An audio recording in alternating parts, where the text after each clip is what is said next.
Salam Indonesia, Anda menyaksikan seputar Bali terkini bersama saya Bintang Prabasari. Guncangan gempa bumi dirasakan warga Kota Denpasar dan sejumlah daerah di Bali pada hari Selasa 16 Juli 2019. Menurut BMKG, gempa yang berpusat di perairan barat daya Bali tersebut tidak berpotensi menimbulkan tsunami.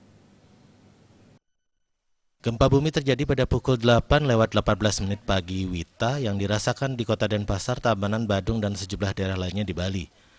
Menurut BMKG, kekuatan gempa bumi mencapai 6,0 skala Richter. Pusat gempa bumi terletak pada 9,11 lintang selatan dan 114,54 bujur timur pada kedalaman 68 km.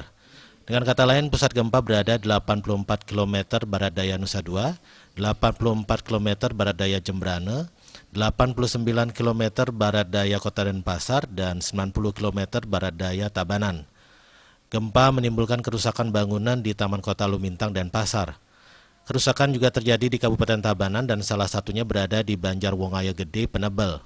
Gempa turut berdampak terhadap beberapa bangunan di Kabupaten Badung seperti SD Negeri 1 Ungasan. Sejauh ini belum ada laporan resmi terkait korban jiwa maupun korban cedera.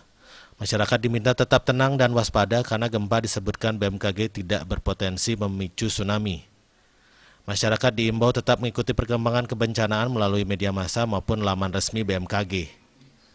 Tim Liputan Bali TV. Tetaplah bersama Bali TV untuk menyaksikan program selanjutnya. Salam Indonesia.